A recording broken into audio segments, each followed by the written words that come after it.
They say love is unconditional. But what they never teach you is that most people are only capable of loving you under very specific, unspoken terms. They smile, they support, they say they care, until something changes, until you become something they didn't script, until your healing disrupts their control, and that's when it starts to show. But not through rage, not through betrayal, not even through silence. It reveals itself in one simple moment, one question, one that most people avoid asking because they're afraid of the answer. Not their answer, yours. Imagine this. You start to change, not superficially. You're not dyeing your hair, switching styles, or posting different pictures on social media. You're changing internally. The trauma you've been surviving in silence finally starts to feel heavy enough to confront. You begin to question who you've been for everyone else. You realize how long you've spent twisting your identity to be palatable, manageable, easy to love. You stop shrinking yourself. You speak up where you used to nod. You draw boundaries where you used to fold. You say no without apologizing.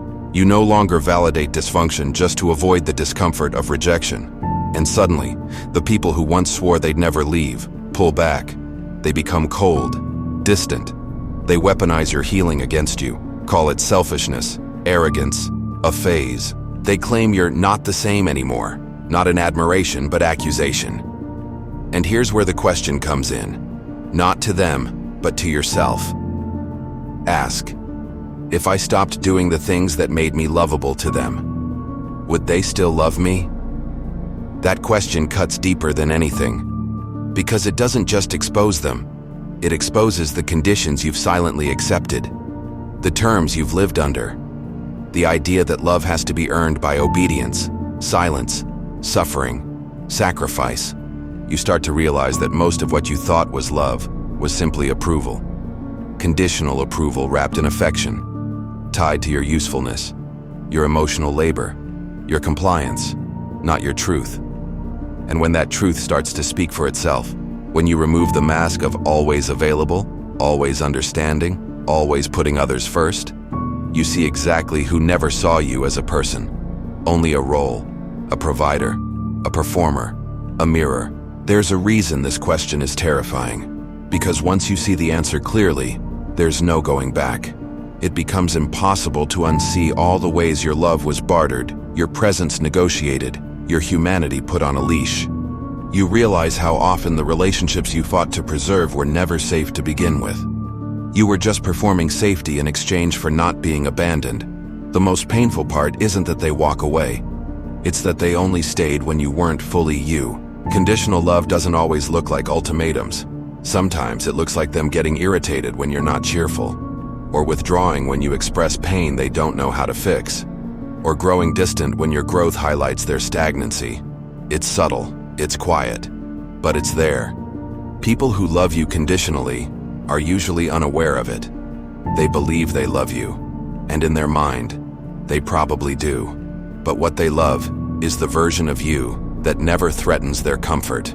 That stays in the role they assigned you. The cheerleader, the helper, the fixer, the one who absorbs chaos without complaint, the one who makes them feel like the good guy. But the moment your growth, your voice, your worth begins to eclipse their control, something switches, and now your evolution becomes a threat. So they punish you, not always with cruelty, sometimes with coldness, with passive aggression, with guilt, with carefully chosen silence. You're made to feel like you've done something wrong by choosing yourself. And it's in that space, between your rising and their retreating, that the truth emerges. That truth? They never loved the real you, only the version that fit their story. The most dangerous part of conditional love is how normalized it is. How society teaches us to mold ourselves for survival. How being loved is framed as something we must earn, through beauty, through achievement, through being low maintenance, through suffering silently.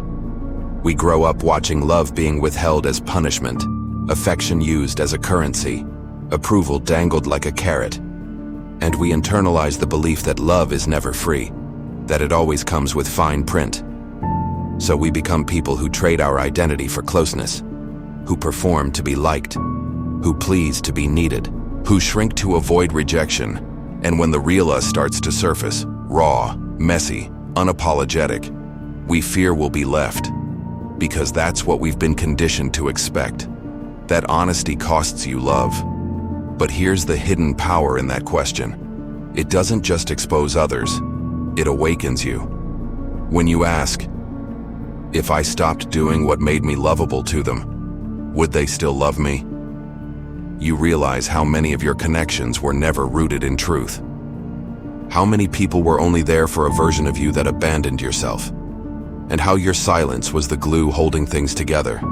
You begin to feel the weight of every smile you faked, every emotion you buried, every need you minimized just to be easier to love. And beneath that weight, you find your freedom. Freedom isn't in being accepted by everyone, it's in being fully yourself, even if it means losing those who only stayed for the performance. Because real love doesn't demand a mask. It doesn't evaporate when you set boundaries.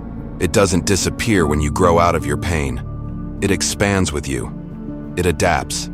It celebrates your evolution, not resents it. And once you realize that, you stop chasing the conditional. You stop begging people to stay who are only meant to witness one chapter of your becoming. You stop performing, and you start protecting your peace. The truth is, if love has conditions, you're not loved. You're managed. And management is about control, not connection. There are people who will love you as long as you stay broken, as long as you keep playing your old role, as long as your healing doesn't force them to confront their stagnancy. But the moment you become whole, truly whole, you'll start losing them. And that loss, though painful, is a gift. It's the universe clearing space for what's real. Because once you stop allowing conditional love, something shifts in your soul. You no longer crave the performance. You start craving peace, integrity, alignment. Love that doesn't flinch when you speak your truth. That doesn't leave when you grow. That doesn't punish your boundaries. You stop asking, how do I keep them, and start asking, do they even deserve access to this version of me?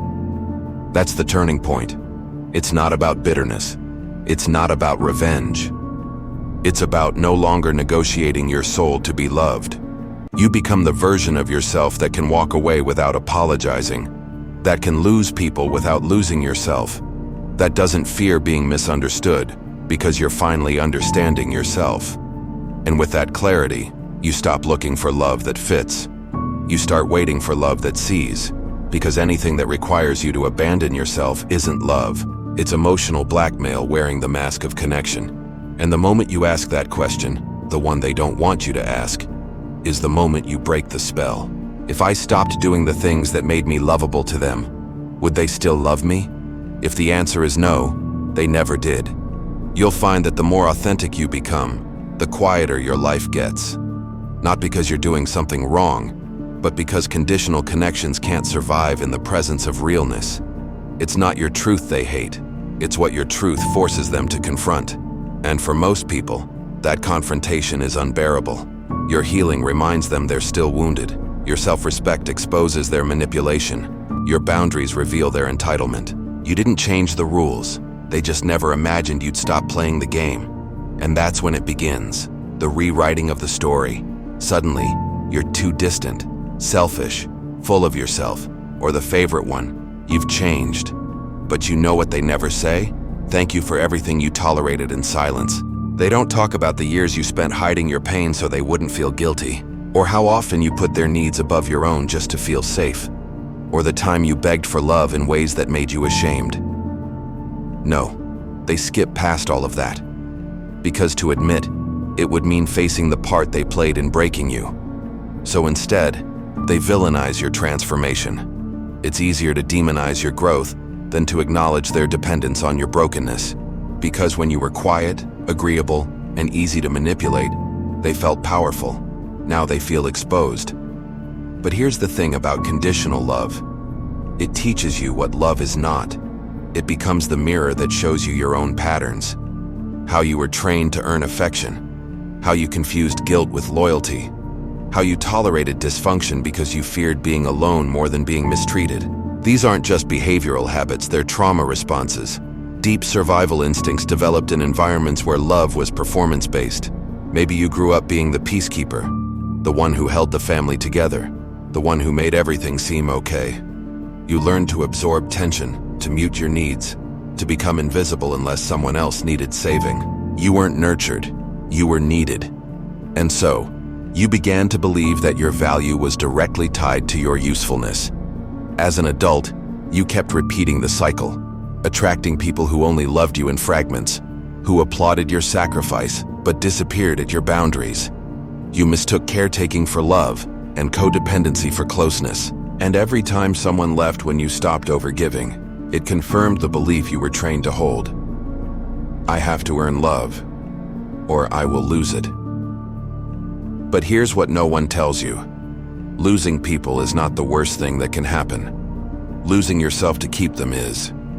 And once you stop fearing that loss, everything changes. You start moving differently. You stop answering messages that drain you. You stop saying yes when your body screams no. You stop explaining yourself to people committed to misunderstanding you, and you start honoring that small, quiet voice inside, the one that was silenced every time you performed for love. That voice doesn't demand, it whispers. It says, you don't have to prove anything anymore. And when you finally listen, you realize something powerful. The love you were chasing from them, you owed to yourself.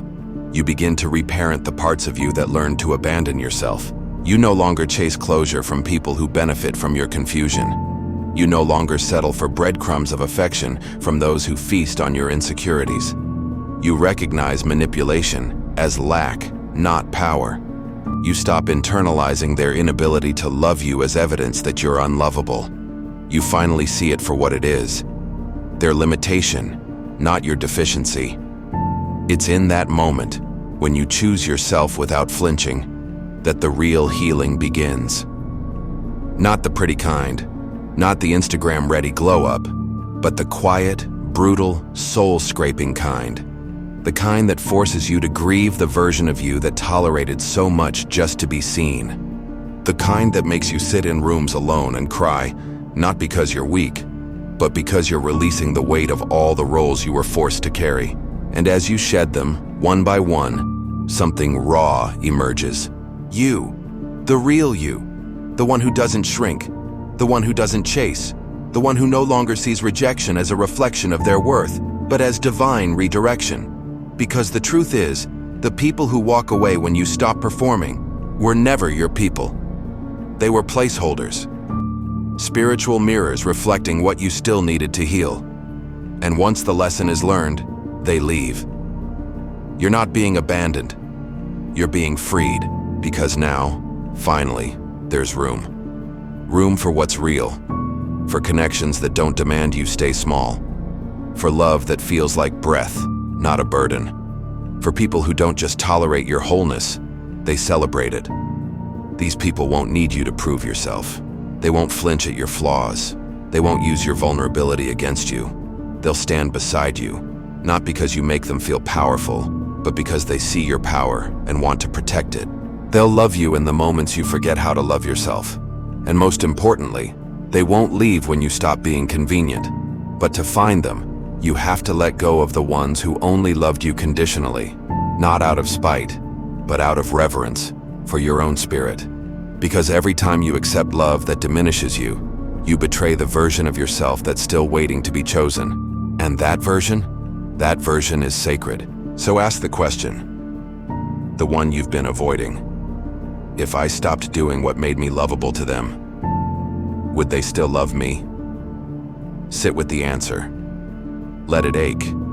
Let it peel back every illusion. Then choose yourself anyway. Because the people who truly love you don't require you to hide your truth. They make space for it. They don't just accept your light. They stay through your darkness. They don't leave when you evolve. They evolve with you. And that right there is the difference between being tolerated and being loved. Conditional love is a transaction. Real love is a sanctuary. And you, finally, are learning to tell the difference. You are no longer available for relationships that demand your silence in exchange for security. You are no longer shrinking to fit into boxes you've outgrown. You are no longer mistaking absence of conflict for peace. You are done settling for love that disappears the moment you show up as yourself. You are healing. Not so that others can be comfortable, but so you can be free. So ask the question, and if the answer hurts, let it. That pain is honest. It's showing you the truth, and that truth, it will set you free. Because when someone loves you without conditions, you feel it in your bones. You breathe differently. You stop bracing for impact. You stop negotiating your worth. You stop waiting for the other shoe to drop. You exhale. You soften. You bloom. And when you bloom, the ones who only loved your seeds can no longer reach you. You're not hard to love. You were just loving people who needed you to be broken to feel whole. Not anymore. You're walking away from the conditional, and you're never going back.